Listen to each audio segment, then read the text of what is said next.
Praia da Luz, Portugal. Algarve, Portugal is not a popular holiday destination. It's a good place to escape to if you don't want to do anything else except for lay on the beach and stay at your resort. All four couples decided to take their infant children with them. It is very difficult to plan a big family holiday, let alone for four random families who all have infant children. This kind of planning would be very difficult. Work holidays aren't like school holidays. Everybody doesn't get the same time off. None of them had planned for their children to be left with family, relatives, or friends during their trip.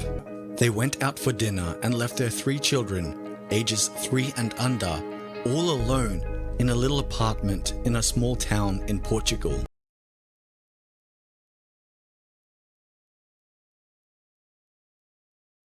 All 4 families had children who were too young to be left alone at home, let alone a hotel room. The McCanns are both doctors and parents of 3 children. Wouldn't anyone assume that their life would be a bit too busy to maintain such an intimate friendship with a bunch of people? Of course, it is possible, but highly unlikely. These couples could have chosen any holiday location. Any. They could afford to go anywhere since most of them are doctors. And they chose this tiny little fisherman town somewhere in Portugal. Took turns at looking after and even bathing each other's kids. Why did they unanimously decide on this specific location? According to some, the town has been described as a boring residential concrete jungle that is populated with snobbish locals. So they deliberately chose a place which has almost nothing to do, is not kid-friendly, and is extremely residential. They could have gone anywhere, done anything, but they chose this tiny little town in Portugal. What happened to Madeleine McCann? In 2008, the McCanns hire a private company to investigate Madeleine's case. The investigation, dubbed Operation Omega, is headed by British citizen Kevin Halligan. Halligan is most well known for helping negotiate a deal for multi-billion-dollar commodities firm Trafigura. That authorities eventually catch up with Halligan, and he serves a short prison sentence for fraud. From the beginning of the search for Madeleine McCann, investigators knew that pinpointing suspects, or what the Portuguese classified as arguidos, would be daunting, as the location of the disappearance happened to be a busy hotspot for tourists. The McCanns never spoke of their daughter as a parent would about their own child. It seemed like they didn't look at her as if she was their daughter.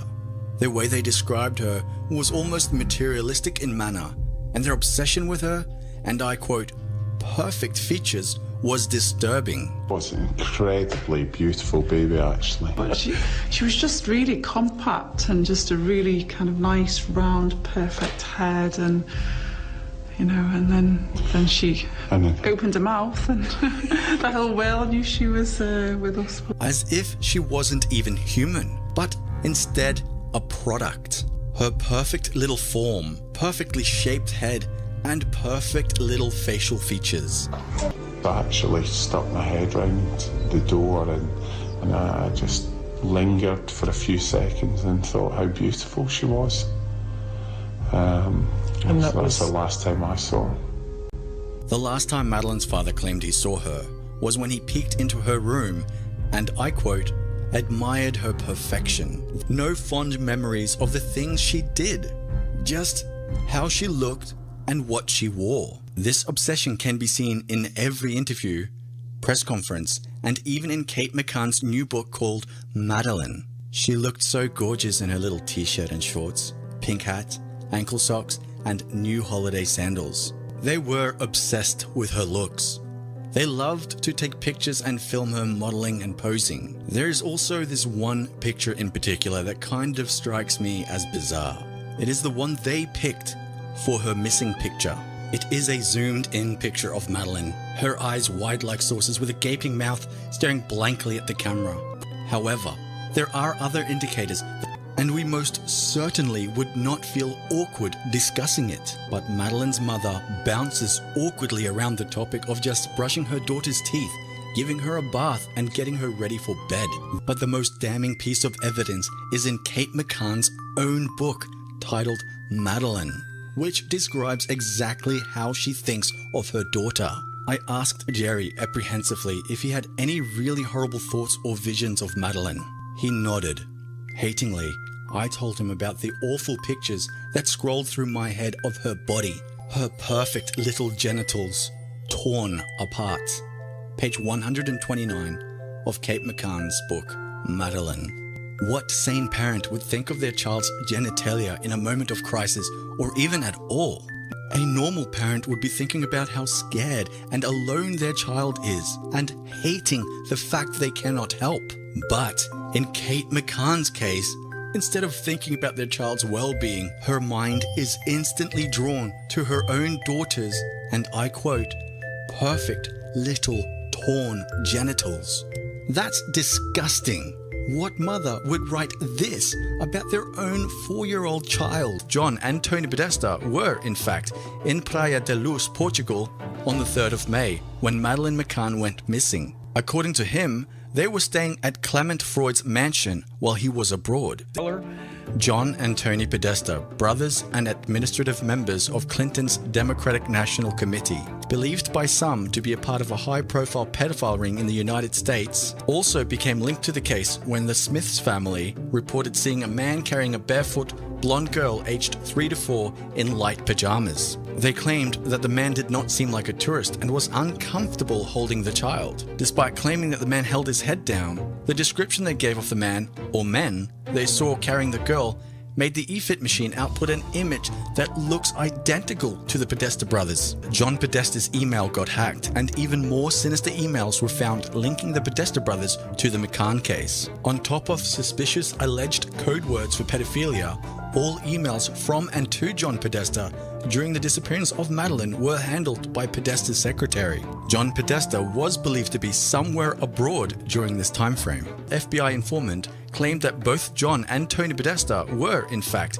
in Praia da Luz, Portugal, on the 3rd of May, when Madeleine McCann went missing. According to him, they were staying at Clement Freud's mansion while he was abroad. Why did Kevin Halligan hide by the McCanns to investigate their daughter's disappearance, produce eFits closely resembling, beyond reasonable doubt, his client's, Patton Boggs' biggest rivals? Who persuaded, and why, Jerry and Kate McCann to put their faith in a random Washington, D.C.-based detective who mysteriously reached out to them telling them he could find their daughter? And a false eyewitness account was made by one of the McCann's friends. They tried to pin the kidnapping on a hotel staff member, and when that didn't work, their story changed a little more, and they blamed it on the maintenance man. Both men were later cleared, and the eyewitness account was believed to be fraudulent. This hurt the case for the McCann family. But later, a Scotland Yard detective claimed that a man matching the description given by McCann's friend Jane Tanner was carrying his daughter home that night. He released a picture of a dark-haired man wearing the same clothes, standing in the same pose. This statement was proved to be fake. Jerry McCann's and Robert Murat's phone were both switched off at the same time for 32 hours, from 3:44 p.m. on the 2nd of May to 11:40 p.m. on the 3rd of May, after Madeleine was reported missing. Robert Murat arrived early in Portugal on Tuesday, the 1st of May. And Madeleine said, why didn't you come when we cried last night? We thought, that's odd. You now think somebody had either tried to get into the room or was in the room and woke them up the night before? It just seems too much of a coincidence. He claims that this is when the kidnapper first made contact. She made that comment and then that.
McCann family rented a car 2 weeks after Madeleine disappeared. K9 units detected the scent of death in the car, and DNA tests confirmed that bloodstains that were found in the car were of Madeleine. Robert Murat paid for the rental, but did so under the name of his soon-to-be ex-wife. K9 units detected the scent of death in the McCann's hotel room, and bloodstains were later confirmed to be from Madeleine. This is the first time that you give us a big interview, not being Arguidos since then. So now I feel free to ask you this directly. How can you explain the coincidence of the scent of cadaver felt by British and not Portuguese dogs? Do you have any explanation for that? Ask the dogs, Sandra. Ask the dogs, no, Jerry. Now I think that I feel free to ask you. The parents have the pajamas that Madeleine McCann wore when she was allegedly abducted. They were stupid enough to hold up the pajamas during a press conference in hopes to jerk some tears from potential donors. They claimed that the pajamas were from the younger sister, but the pajamas were too big to fit the 1-year-old toddler at the time. And Jerry's brother even later confirmed that those pajamas belonged to Madeleine. How the hell could they have the same pajamas she wore when she was killed?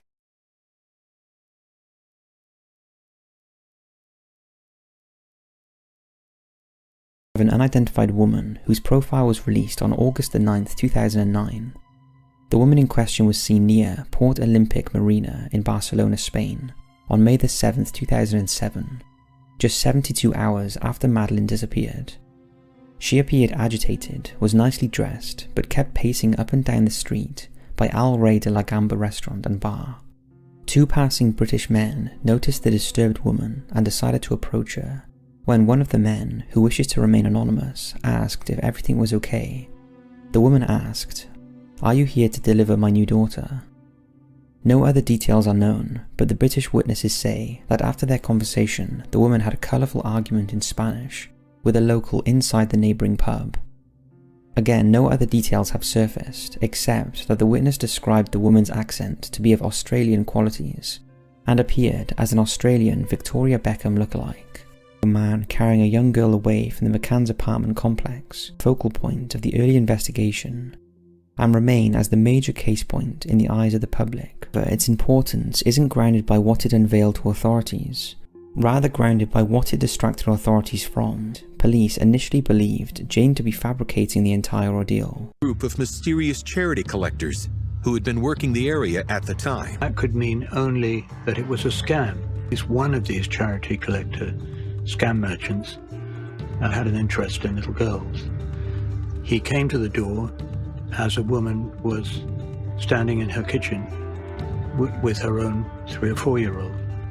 She realized when he was doing his spiel that he wasn't looking at her at all. He was looking down low at the little girl.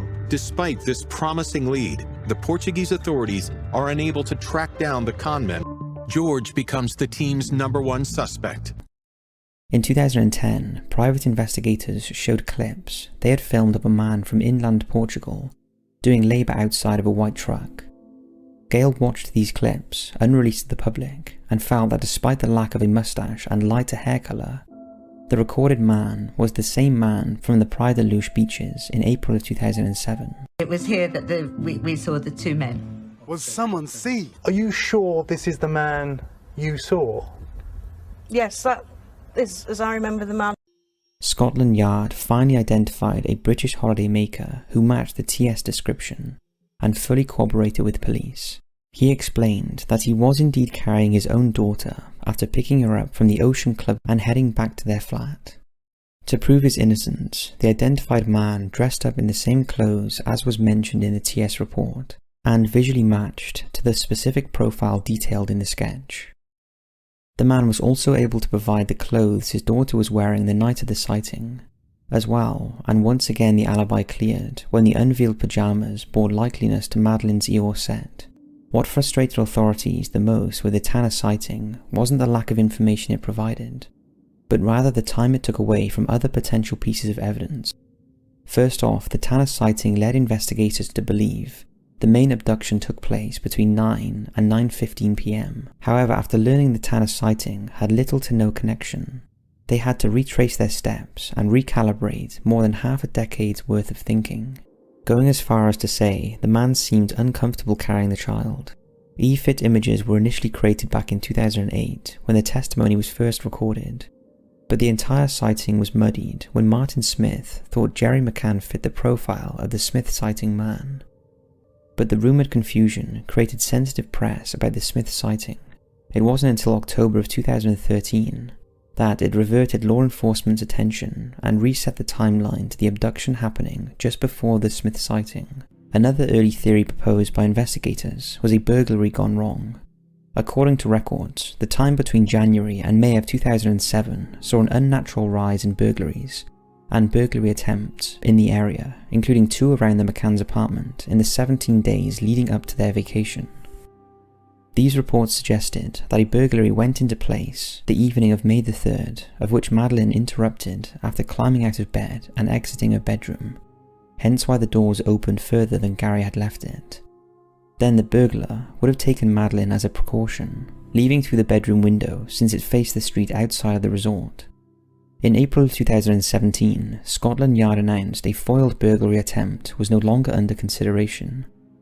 After they had interviewed potential thieves in the area and other potential suspects but found no evidence, is that Madeleine wandered out of her bedroom on her own accord and was taken by a passerby, or fell into a construction zone nearby.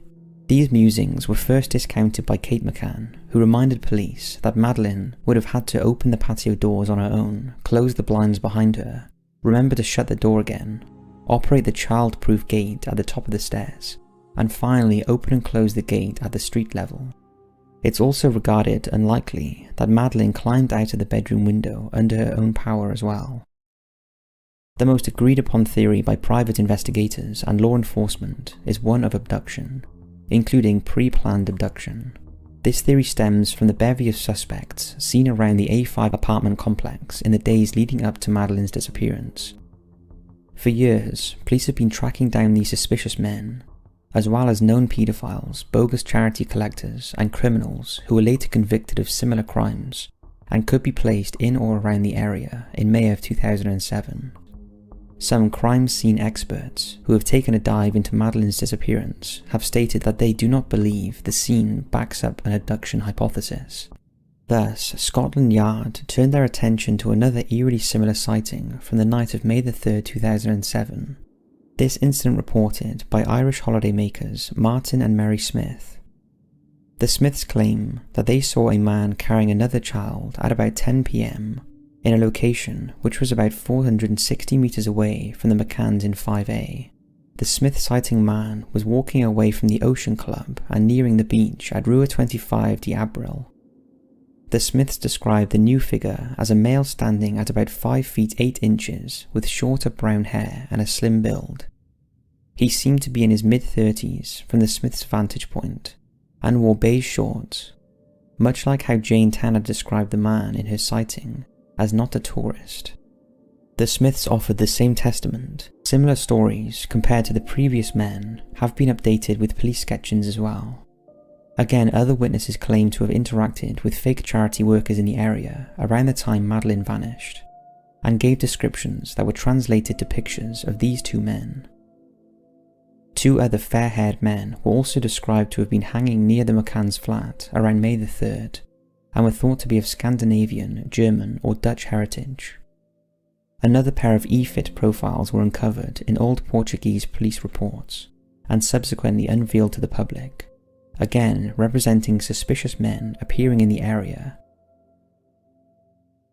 In addition, the Smith sighting evidence also resulted in 2 different E-fit creations for a man seen carrying a small child at 10 p.m. on May the 3rd.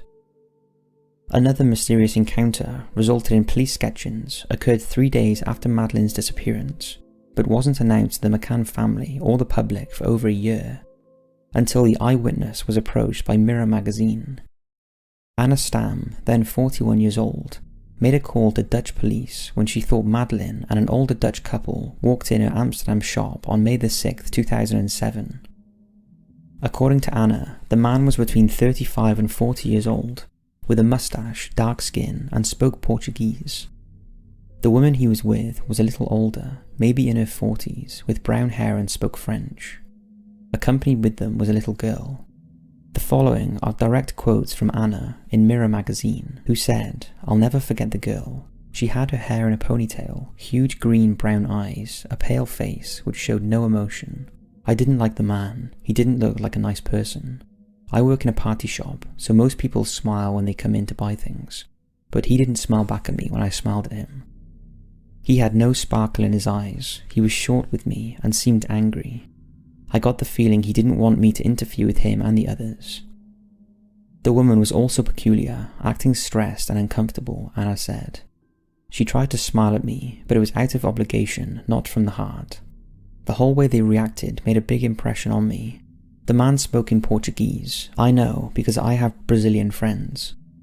The woman spoke in French, while the little girl spoke English. It didn't seem like a real family. When the girl spoke, she allegedly mentioned my name is Maddie, followed by she is not my mummy, they took me from my holiday." Anna later recalls thinking, the woman told me she was in a station wagon, a larger car. Maybe they were going on a long journey, because this woman spoke French. I immediately thought that they would go to Belgium or France.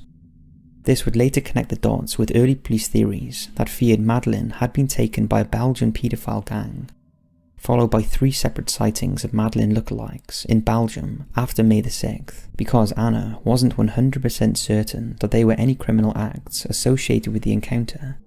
She didn't report it to the police right away until a month later, when she saw the Madeleine McCann case discussed on television. Probably the most disturbing police sketch is that of pock-marked man. The man in question was seen multiple times hanging around the McCann apartment by 3 separate witnesses, all in the time frame of the McCann's vacation. The first witness, a 12-year-old local girl who saw the pock-marked man outside the balcony of A5 at 8:15 AM on April the 30th. In her own words, the girl said, "I was walking to the school bus stop. I go this way to school every day. I saw a man on the small path behind the block. He seemed to be looking at the balcony of the ground floor apartment. My grandparents used to live in that apartment, so I always look at it as I pass by." A few days later, on May the 2nd, the day before Madeleine disappeared, the girl saw the same man looking at the McCann's flat, again around lunchtime. The second witness was a female British tourist who recalled the following. "I saw a man acting suspiciously on 2 occasions. The first time I saw him, I was walking along the road with my daughter. I grabbed my daughter's hand and pulled her towards me because for some reason the man unnerved me. The next time I saw him, he was standing on the opposite side of the apartment. He was watching it. I would describe him as very ugly, with pitted skin, with a large nose." The third witness, a man from Cheshire, was walking with his partner at 11:30 AM along the road by A5, but couldn't remember if it was May the 2nd or 3rd. He said, "I saw a man standing next to a wall. On the opposite side of the road was a white van. I paid particular attention to him because he appeared to be focused on watching the apartment block. As I walked past him, I looked at him and for a split second we had eye contact. But then, he just carried on staring at the apartment." German pedophile convicted of killing 3 boys, abducted and killed them, and accused of abusing dozens more. The interesting thing about Martin Ney is he's been linked tenuously to the case for about 6 years. That his preferred victim profile, if you look at his case file history, is young boys, school-aged, 7 to 8 to maybe 13. Madeleine McCann, of course, just a few days away from turning 4, and a young female toddler. One of them was that there were British police interviews that had been buried and that had impeded his investigation. The other one was that they were in the process of trying to locate an apartment where they believed Madeleine's body may have been hidden after she went missing. But the thing about Martin Ney was British police were in the process of wrapping the case up, that they were going to target a German pedophile who he did not name, but he said that the German pedophile that they were working on didn't do it and that he would be a scapegoat. Scotland Yard isn't convinced Montero is the culprit here. Say they have long known of these attacks and had a suspect, Euclides Montero, a former waiter at the resort where the McCanns were staying. A man breaking into buildings on 12 separate occasions, and he sexually assaulted 5 other young, white British girls. Robert Murat took a particular interest in this case and decided to help the McCanns by acting as their translator. Robert was also one of the first suspects. Madeleine's body was believed to be buried under his gravel driveway. A satiromaniac who has been accused of multiple counts of bestiality and rape. I travelled to Praia da Luz with my team, and from the 16th of June to the 28th of June conducted surveillance of the property known as Casa Leona and owned by Jenny Murat. Portuguese and British police initially searched the property known as Casa Leona, but were unsuccessful in finding the infant's remains. Entering the property and using a ground-penetrating marler machine, I established that the infant was buried approximately 500 millimeters below the surface of the newly constructed driveway. Stephen Birch, a South African real estate developer and self-styled investigator, says he found what could be a burial site below the surface using a ground-penetrating radar.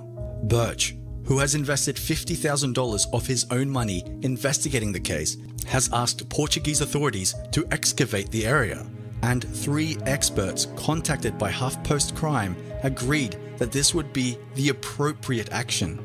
Birch contends that the location where his suspicious scan was taken was not searched properly. He claims it was covered with vegetation and debris from construction materials, and it would have been impossible to conduct the scanning on the rubble. I am in possession of photographs taken on May 15, 2017, during the initial search of the Murat property, together with a photo taken 5 months later of the same yard. When comparing the 2 photos, one can clearly see a pile of building rubble with a wooden plank lying on top of it. Both photos show the same pile of rubble in exactly the same condition in the rear of the Murat yard, substantiating the claim that the Murat property was not searched properly. The Office of the Prime Minister of Portugal sent Birch a letter on the 10th of September, which included a response from Almeida Rodrigues, head of Portugal's judicial police. According to the letter, authorities examined the same location with ground-penetrating radar devices in 2007 and did not find any areas of interest. Scotland Yard detectives and Portuguese police were provided with hard copies of Birch's radar scans. The agencies examined them and thus far have declined to probe or excavate the location.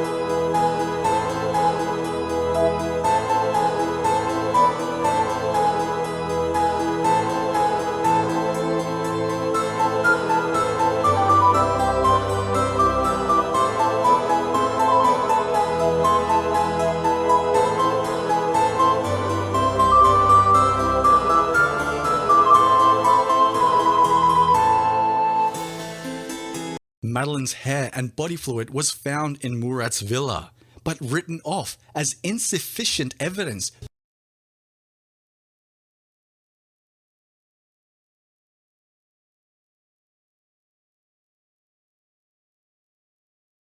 Tests confirmed that samples of hair and body fluid found at the villa were of Madeleine McCann, Clement Freud. For Sylvia Woosley, he was a predator. Not long after his encounter with the McCann family, was exposed as a wealthy and powerful pedophile, the grandson of psychopathology Sigmund Freud. 500 meters, or 1/3 of a mile, from where the McCanns were staying, lived Sir Clement Freud. The McCanns were actually invited multiple times to Clement Freud's $1 million mansion for drinks just shortly after their daughter was allegedly abducted. During one of these visits, Kate McCann ignorantly confessed to one of her kinks by claiming that Clement Freud joked about her promiscuous behavior, which made her blush and giggle. He gave me one of his looks and a giant glass of brandy, and managed to get a smile out of me with his greeting. What is even stranger is that Freud knew this about her beforehand. May 3rd, 2007. Madeleine McCann is abducted from her bedroom and has not been seen since. When the dogs detect traces of Madeleine's blood in the McCann's car, the Portuguese authorities begin investigating Madeleine's parents. Local authorities launch an investigation. Jerry and Kate McCann are considered suspects. Turned into suspicion. Her mum and dad themselves accused. Parents were having dinner just 100 metres away. The base of the claim was built by supposed DNA evidence found by cadaver dogs inside the family's rental car after Madeleine's disappearance, as well as DNA matching hers discovered behind the couch in the 5A apartment.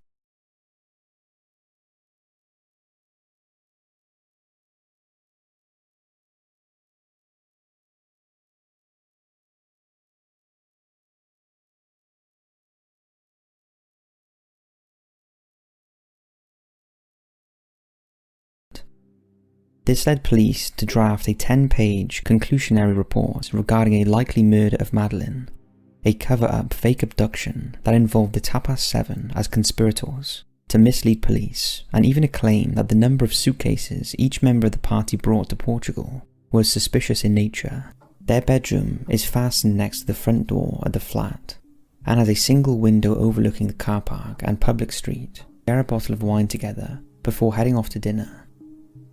At around 8:35 PM, the McCann couple is the first of the friend group to arrive at the resort's tapas restaurant, located just 160 feet away from the A5 apartment. Table overlooking their living quarters, with the top of 5A could be seen.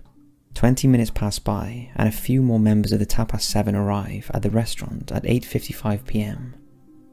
As the friends begin their orders, Matt Oldfield quickly returns to the apartment complex to check on his flat and alert the Payne family that everyone else is waiting on them.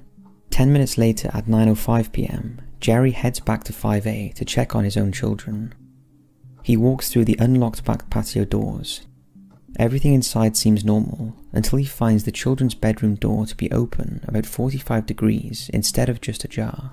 Jerry peers his head in. He closes the door back at 5 degrees, uses the toilet and departs. A few minutes pass by and Jerry stops to speak with a friend and fellow holidaymaker Jeremy Wilkins at 9:08 PM on the road near the tapas restaurant. At 9:10 PM, Jane Tanner walks up the road to her flat and passes by Jerry and Jeremy Wilkins without their notice. On her way, she sees a man walking across the path ahead of her, carrying a sleeping young girl wearing pink pajamas in his arms. Tanner finds her daughter safe in her room and returns to the restaurant. A little later, at 9:30 PM, Kate gets up to check in on 5A once more, but fellow Tapas 7 friend Matt Oldfield offers to do it instead while he keeps an eye on his own family. Kate agrees and Matt travels to the McCann's apartment. Inside he finds the door to the children's room opened again, but to him it means nothing. Instead, he pops his head in the door quickly and sees the twins sleeping in their respective cribs.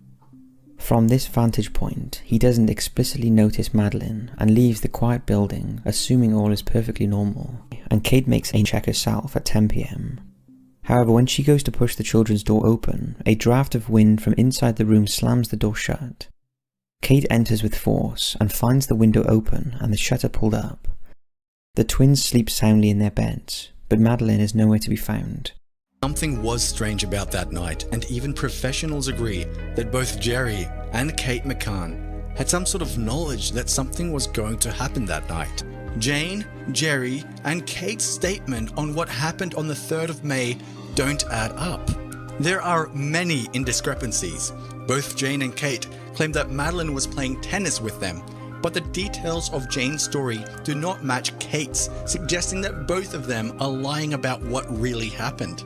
The McCanns released a picture 3 days after Madeleine disappeared to try and prove that Madeleine indeed was playing tennis on Thursday, the 3rd of May. However, hotel staff do not recall seeing Madeleine playing tennis or by the pool, and claim that the clothes that she's wearing in the picture are the ones she wore on Tuesday, the 1st of May, which is backed up by a timesheet showing that that is when Madeleine's mini tennis group was playing. After further inspection, it was evident that the EXIF data of the photo had been changed, making it impossible to prove what day the picture was taken. Ending drive in the little ray of sunshine often wore out her parents, constantly needing attention from the people in the room she occupied. In fact, Madeleine's youth was accompanied by hardships. Kate and Jerry claimed the first 6 months of Madeleine's life were very difficult. She cried practically for 18 hours a day. We had to permanently carry her around after Kate gave birth to twins. Again, her parents explained that Madeleine would run up and down in the background while Kate attended to the newborn babies. This hysteric hyperactivity would later prove a trait found in all the McCann siblings. Vivid memory of the moment before she went missing. The way they recalled her last moments and described it in fiction-like fashion. The way they looked at her and the way they treated her. It was like they had something planned for Madeleine. If they did know what was going to happen, they'd need to prepare. The authorities believed that the twins were on some kind of sleeping medication. They remained motionless, in deep sleep, through all the commotion and hysteria, and didn't even stir when handled by other strangers. It was Kate who first proposed the theory that Madeleine was drugged by her kidnapper, but it seems it may have been more of a tactic that, if the body was found, explained away the sleeping drugs that would be found in her system. But her story didn't add up. She heavily emphasized the point of how sleepy Madeleine was that night, suggesting that Madeleine may have been drugged before she was put to bed. In that case, it would have had to have been either parent who drugged her.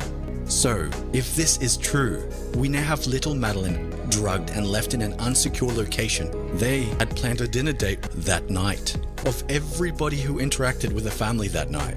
Because if this theory is correct, then they are also suspects, drugged and left vulnerable the night of Madeleine's abduction. Authorities have released tens of thousands of documents and translated almost every single one of them. They've investigated over 8,000 claimed sightings of Madeleine, and had counted in 2015 that they took almost 1,400 statements, collected over 1,000 exhibits, investigated 650 sex offenders and 60 persons of interest. Yet there are still so many unknowns associated with Madeleine's vanishing, and until they are resolved and police release every document, report and case file, we must wait for new leads to surface. There is nothing normal about this case, and that is obvious. But if there are people behind this, they would try their damnedest to cover it up of Madeleine McCann's disappearance. Never has a missing child case piqued the interest of such powerful people, and never has a missing child case cost this much to close. £12 million is the estimated money that went into this case. But for what? It is obvious those £12 million weren't spent to help solve the case. They were spent to do just the opposite. Despite the outcry from the hundreds of thousands of people who want justice, those who volunteered their time and money into investigating this, to help bring justice to this little girl. £12 million and nothing, despite the arsenal of evidence the amazing truther community has gathered. Nothing. Something is being covered up. John Stalker, former Deputy Chief Constable. My gut instinct is that one big secret is being covered up. I have real suspicion we are not being told the truth. Colin Sutton, former MET, murder DCI. I was told by someone very senior that Grange would be very narrowly focused away from suspicion of any wrongdoing by the part of the McCanns. Craig Murray, former British ambassador. I have direct information that more than one of the British diplomatic staff found the McCanns less than convincing and their stories very inconsistent. Guilty as hell. Wendy Murphy, former US prosecutor. I'm not buying it. When do you hire the nation's biggest defense attorney PR firm and refuse to answer questions? This whole case stinks. You know that there's something wrong when the general public shows more emotion and empathy towards the missing girl than her actual parent.